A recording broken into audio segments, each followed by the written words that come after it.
Welcome to another episode of Coffee Conversation Show, The Emerging Lawyer, powered by the Emerging India Forum, TEIF, Lions Club of Mumbai Shining, India Business Group, IBG, Indian Chamber of International Business, ICIB, and our tech partner, Prime Infotech Solution. Today's theme is 10 tips for making a good corporate law even better. Today's guest speaker is Margaret Dsouza. She is presently a partner at ALMT Legal, having experience of 20 plus years in the legal industry, worked at Shardul Amarchand, Udwadia Udeshi, Standard Chartered Bank, Suzlon, and she has also founded her law firm. So she has got varied experience in a law firm, in corporate legal, having her own firm in the past.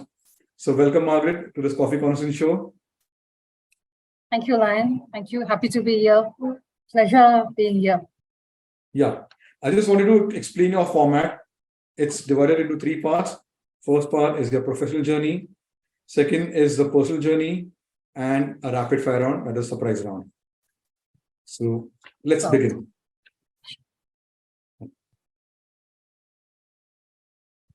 My first question, Margaret. Yes. You have experience of working at corporate legal as in a law firm and having your own law firm also. How has this experience been till date?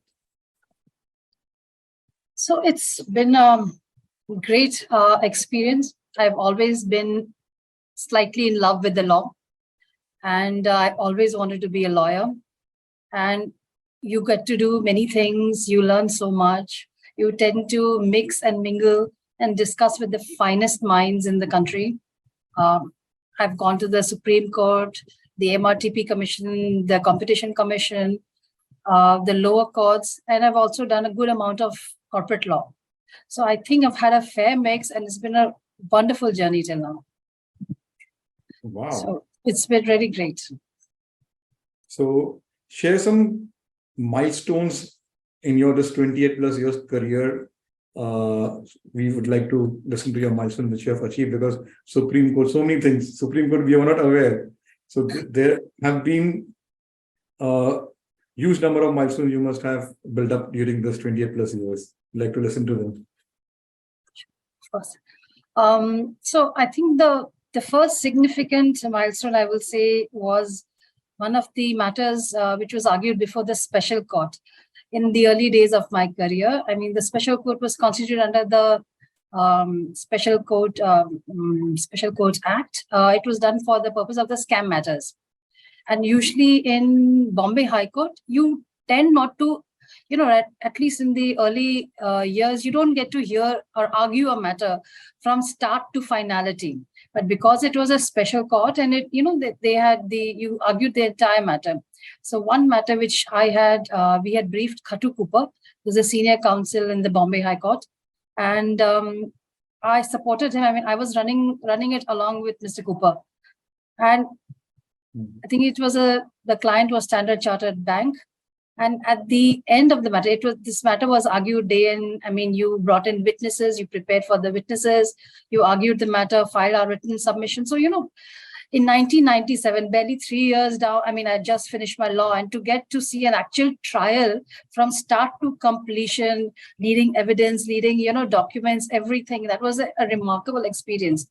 And at the end of the matter, he actually went and told the court that whatever he has argued is a result of my contribution in the matter, and that due credit should be given to me for it. Not only that, he also wrote a glowing letter of recommendation to my firm. I mean, that was such a sweet thing he did, but the fact that he's done it and that he gave me that acknowledgement, that point of time, it changes the way you think about yourself, so that, I think, initially when you start law, you don't know where you stand. You do the research, you do the preparatory matter, but you never really gauge where you stand. I mean, that, I think for me, that changed the way I thought about myself. Then, because I had a varied experience, like I did Amarchand initially, Then I did Udwadia after that. Then I did Standard Chartered Bank. Then after that, Suzlon Energy. So I think I had a good, major matter invariably in most of these organizations. Like in Amarchand, I also had done the double arbitration, where the Indian lenders and for the foreign lenders. So I was the legal counterpart in the entire project finance team. So that was a wonderful experience. You had counsel, you had lawyers coming from London, and we had preparatory work. So that was great. You get to learn a lot. I mean, you deal with the really finest minds. Then in Suzlon, I assisted them with their restructuring when they defaulted on their debt of 13,000 crores. And it was particularly eventful because we closed the restructuring during COVID. Trying to manage the timelines, the compliances, because you were working from home. I mean, and you had to work with a deadline because there's just no way up. We had to close it by March 31st, 2020.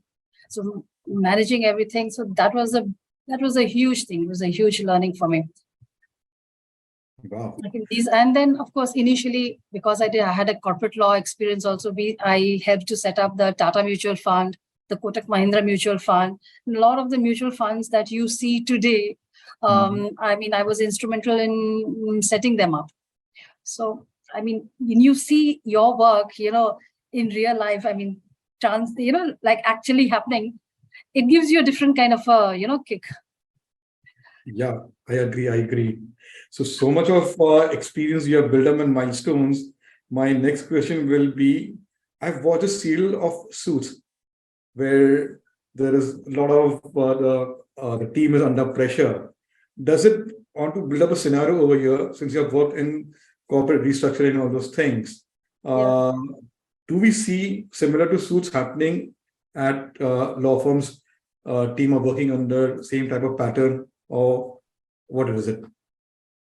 So, I mean, in terms of the kind of pressure that you have during the work hours to make sure that you deliver during that time, I guess that would be similar, but it's not as glamorized as what they show. And it doesn't develop in the same, the kick-ass manner which they show in Suits. It's sort of more deliberated. And but yes, I mean, so when you start with work, and how you end up with it is never the same. Work always evolves. You start with some issues, you pick up along the way. The end product is always very, because as you interact and see, you do the thing as per what you think is the right, and then you interact and you exchange ideas and it develops. So it becomes a wonderful product in the end of it. Whether be it corporate law, even in your litigation. I mean, like you begin with one defense, but then you have to constantly keep building up. So you have to be on your toes. Your mind has to be absolutely alert. You have to give 100% to the law. One of the things they had taught us, they had said, I think our dean, when I had joined law school, had mentioned, the law is a zealous mistress. And that is the truth. I mean, like it consumes you. Yes. Wow. What an analogy he has given. Yeah. Yes. It was the first thing he said, at our orientation. We came and he said, the law is a zealous mistress, and we were all like 16, 17, and then you hear the dean say that. But you remember it when you start practicing it. Yes. That remains with you for a lifetime. Like remains with you for a lifetime. It remains with him by what kind of oath they're taking up and what in reality comes in, and the relation is there. What an analogy. So our conversation is picking up very well. My next question will be, Margaret,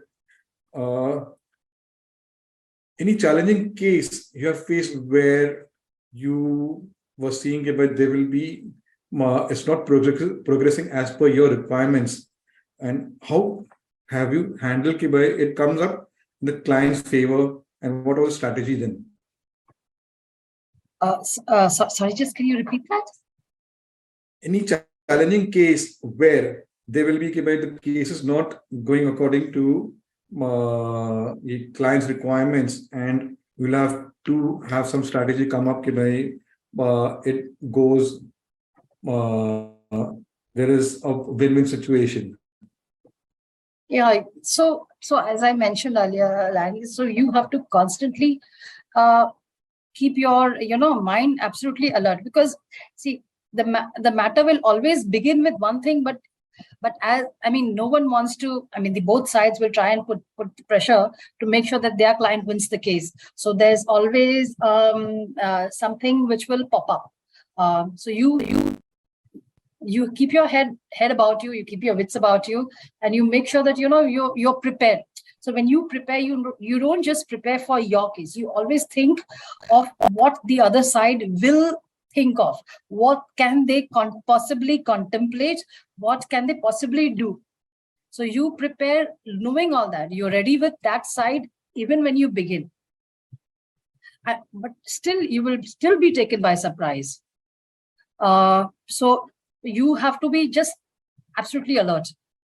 I remember there was this one matter where we had to file that Section 9 under the Arbitration Act for interim reliefs. In the meantime, I think in Bombay, but in the meantime, the other side had gone and filed in a lower court in Karnataka.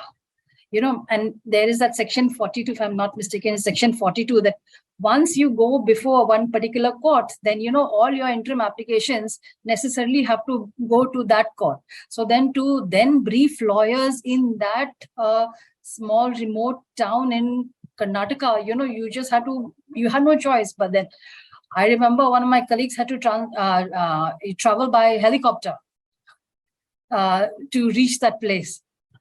But you need to, you just have to reinvent yourself. Wow, true. So you are like investigative journalist, like this scoop serial. Keep on dig to get to the truth. So interesting.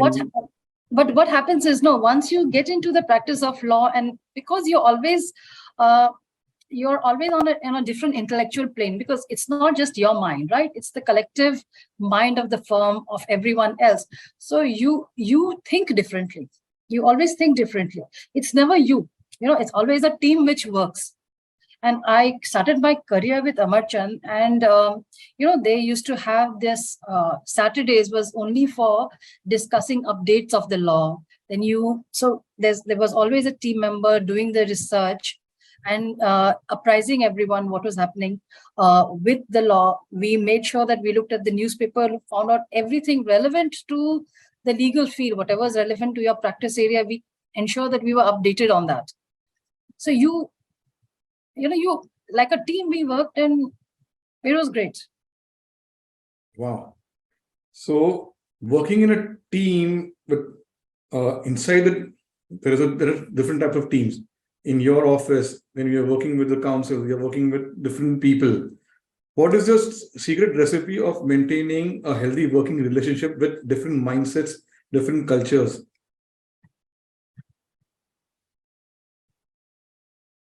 I guess you should be open to listening. Maybe, I think I will say, and being diligent and respectful is probably the way to go, is what I can see. And whoever asked what, we made sure that we delivered. So they felt also that whatever they had, no matter how reasonable or unreasonable the request was, we ensured that if someone asked us for something, we promptly delivered. Wow. So how was the experience working at Suzlon Energy? So till I joined Suzlon, we saw law as pure law. I will put it this way. Like you look at a document and look at a contract, and you look at it in the sense that, okay, this is what should be. Okay, or this is what is ideal in the legal field.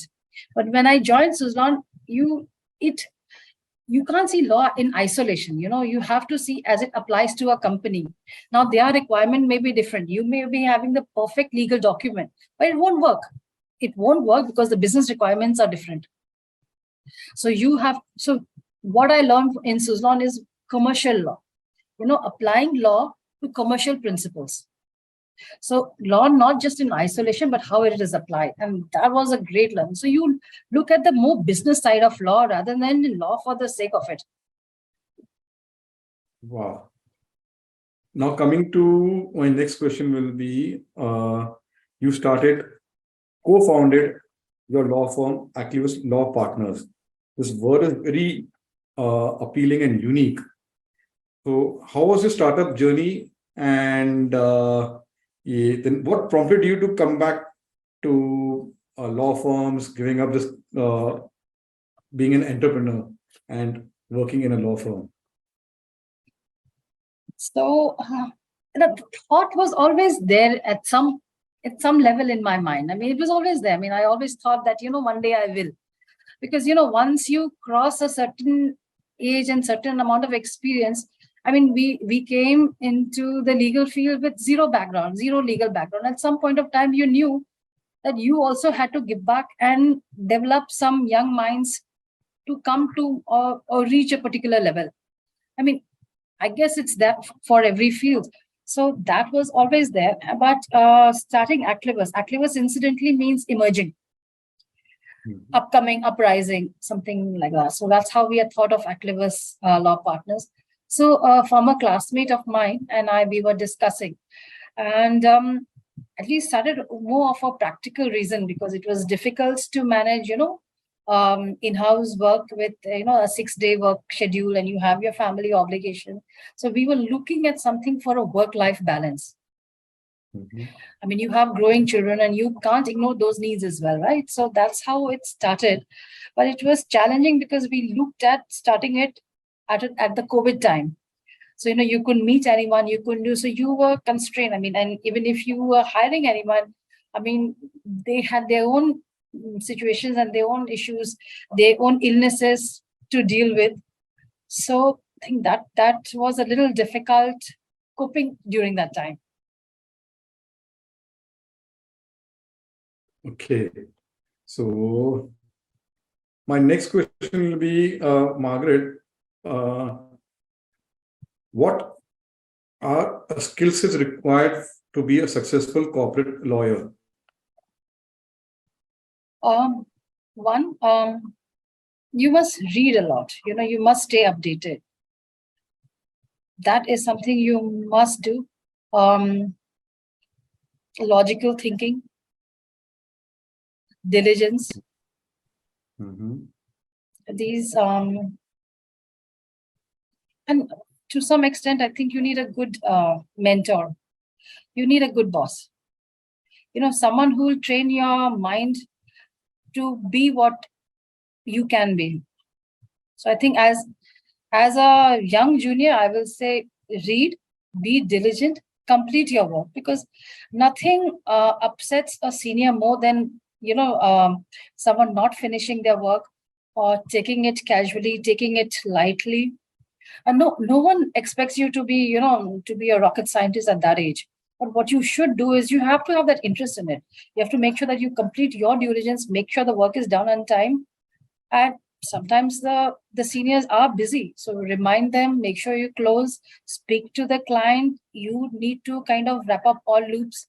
As a corporate lawyer, see, one thing is it's never in isolation, right? The law has many aspects to it. It could be tax, it could be FEMA related, it could be, there may be a GST issue, there could be anything, opinion, research. So you say, for example, if you're an in-house, then you need to make sure that, you talk to all the relevant teams to make sure you get your, the relevant input from every department and into the document, because then it won't work. Later on, you put an agreement and then the tax team will say, but how could you put something like this in? That won't work. Then not just you have to make sure that the agreement is done, make sure that, whoever needs to sign it, make sure you get your authorizations in place. And finally, store it where it needs to be stored. Wow.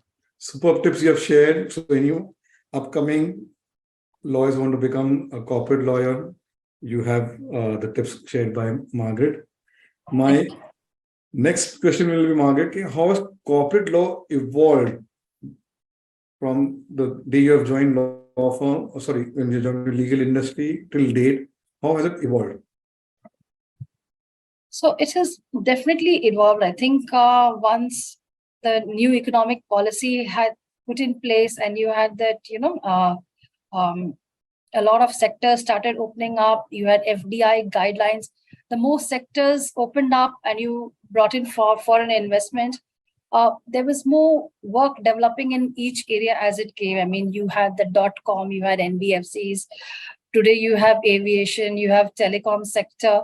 So each industry as it opened up, I mean, it brought its own set of challenges, own set of issues, own set of laws to deal with those challenges. Because I mean, as business developed and people found ways to, I guess, reinvent the wheel. I mean, the regulator stepped in and tried to, see how best to manage that. So I think it has been evolving since I joined. But there seems to be like a what do I say? A trend at any given point of time. Suddenly you need, like initially when I joined, there were like a lot of mutual funds which were being started. Then after that, we had a lot of NBFCs which came in. Then you had the .com. Then a lot of .coms were started. Then you had NBFCs which came in, and so as the sectors opened up, law kept evolving. New law. I mean, like when I joined, you had the Companies Act 1956. Today you have the 2013 Act. When I joined, there was the MRTP Act. Now you have the Competition Act. The law keeps changing, and then of course SEBI has its regulations. Constantly updates, circulars, dealing with new situations, new challenges.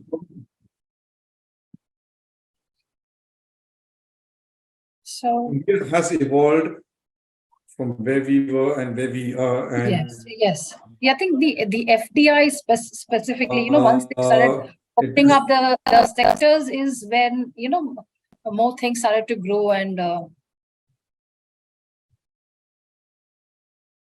that's impressive.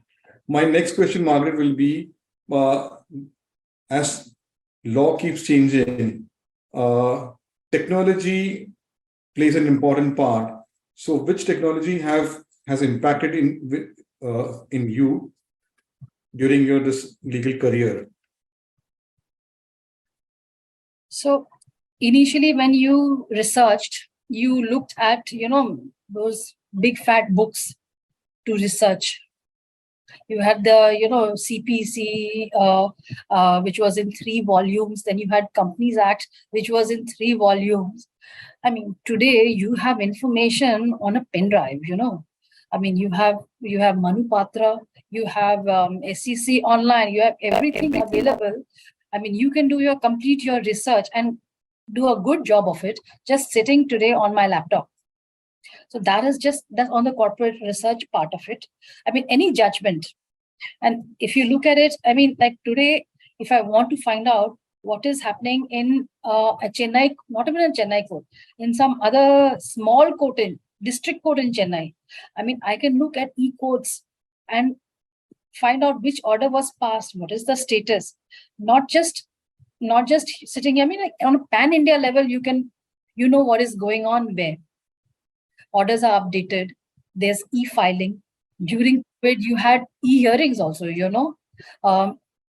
So technology has played a major part. I mean, I also remember when we just started, if you had a matter in court, you sat in court till your matter reached.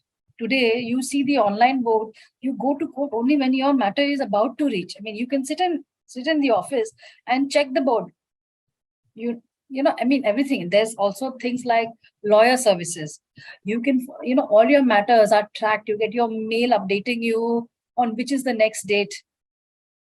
So, I mean, yes, technology has played a huge, huge part. I mean, there's so much going on. Okay. In a good way. This is outside where technology has impacted courts and everywhere. We come back to inside in the law firm or in the corporate legal. How has technology built up by the billable hours, improving the work life. What have you seen changes happening in your career? So initially we used to have these timesheets, which you tore and you put it in the file. When you picked up your file till the time, today you do your timesheets. There's a software for everything, whether it's your timesheets, whether it's your update, whether it's your logging in, the number of hours you come in, you punch in, you punch out, everything is now electronically monitored. I want to bill a client, I just have to put the client's name, the matter number, and it'll print out my entire timesheet. I don't even have to do it. I mean, it's just a record. I mean, it's simplified internally also a lot of systems and processes, including file management. How you manage your file, easy access, you have like your server, everyone. So it helps to ensure that, data is not, stolen. Is that the right word? Maintained, stolen. No one leaves with that data. It's monitored well. Anyone tries to also take it, I mean, you leave a digital footprint. So, I mean, vis-a-vis. So you have been impacted. So I can see you've been to keep abreast of the technology trends happening in a law firm. Now coming to your role at ALMT Legal, what are your responsibilities over here at ALMT Legal, and how do you manage those responsibilities? So ALMT Legal is an absolute fun firm. Okay, they work well and they play well equally. So it's the kind of a firm you want to join when you finish those 25 odd years and you want a good work-life balance. So that's what it believes in. The colleagues are excellent and the work is also great. So I look after the corporate law aspect of the firm. I mean, our office at Atlanta, 4th floor.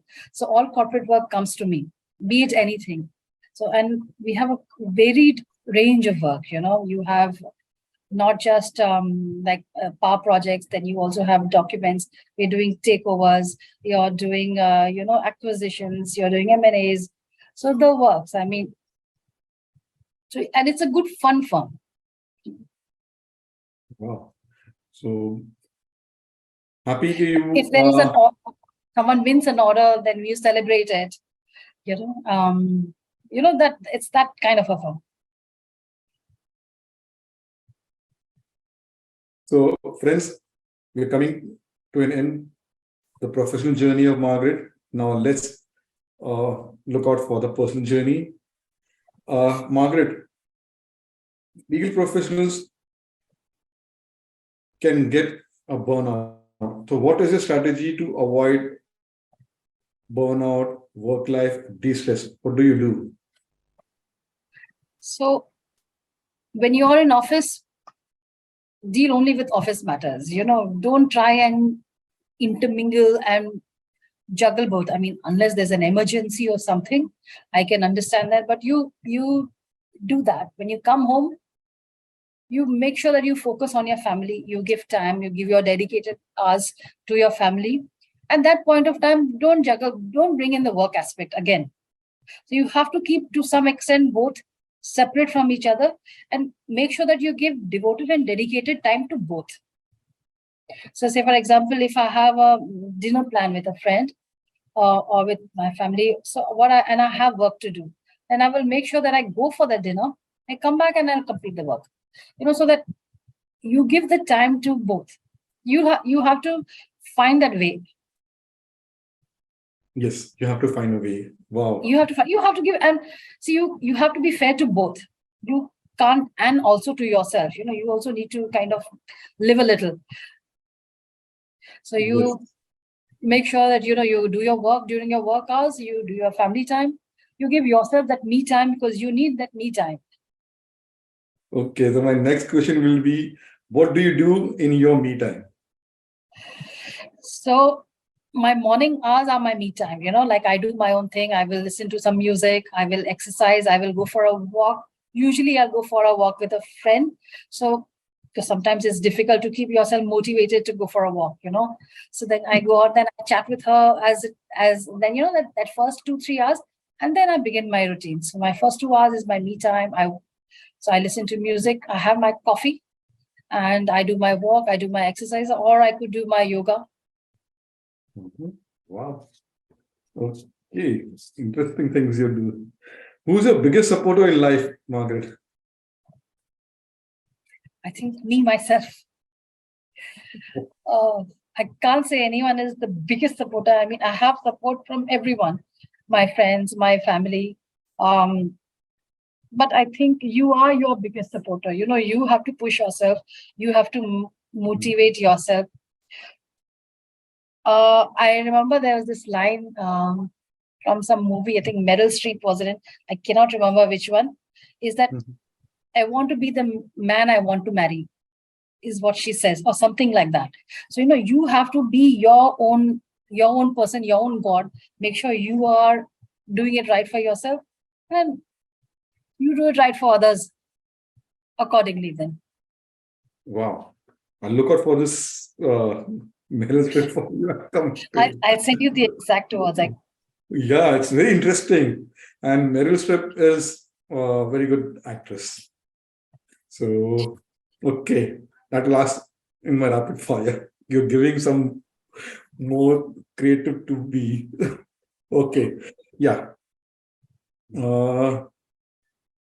What is your mantra to balance work life? So,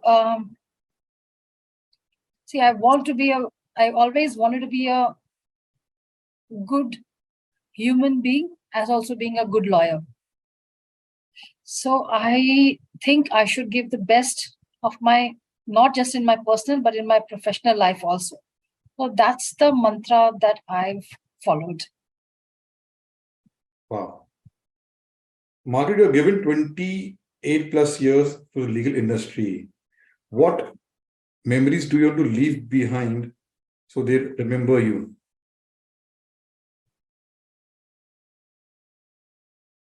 I don't know. I mean, I've done what I've done. I hope I've left some memories.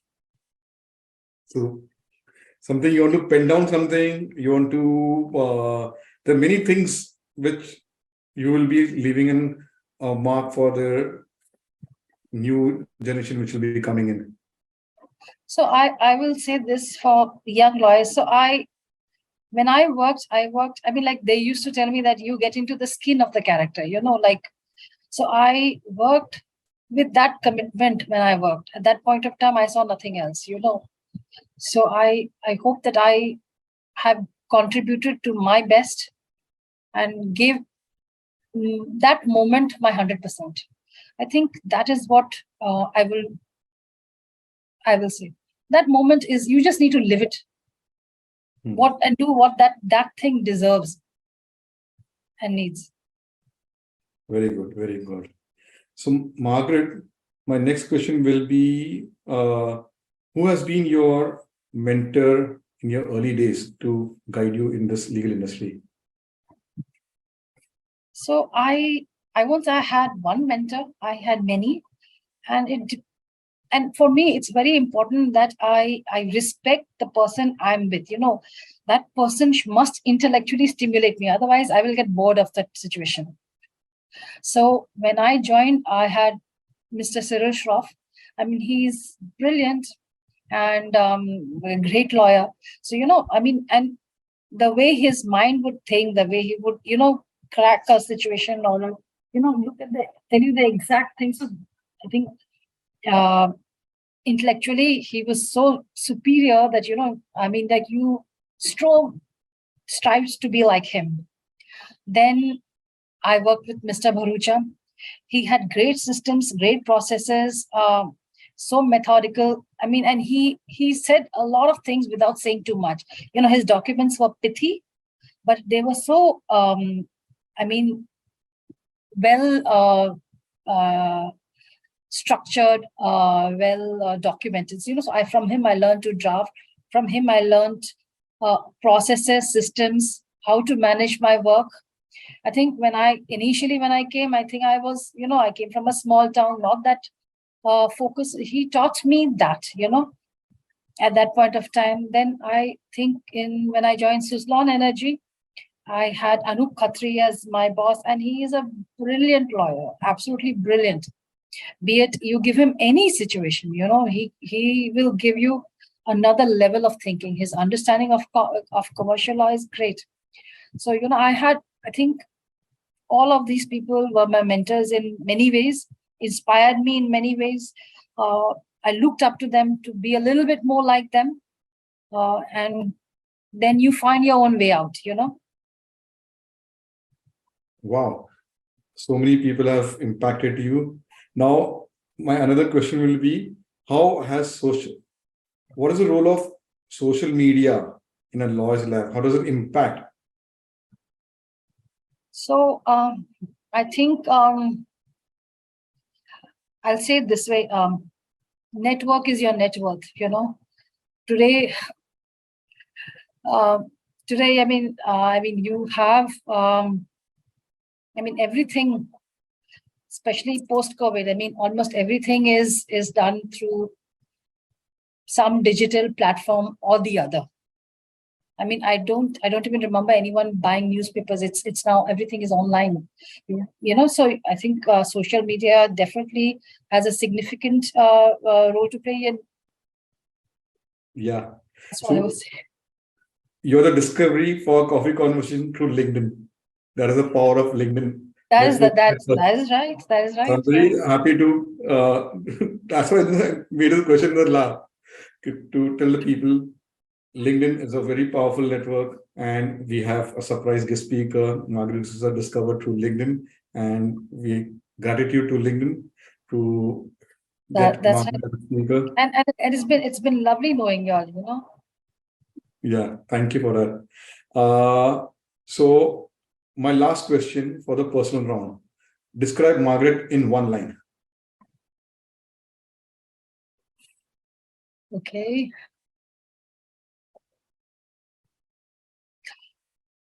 A good human being first and a good lawyer. Wow, super. So we are coming to the last round, the rapid fire. Which is your favorite color, blue or green? Green. Who's your favorite actress?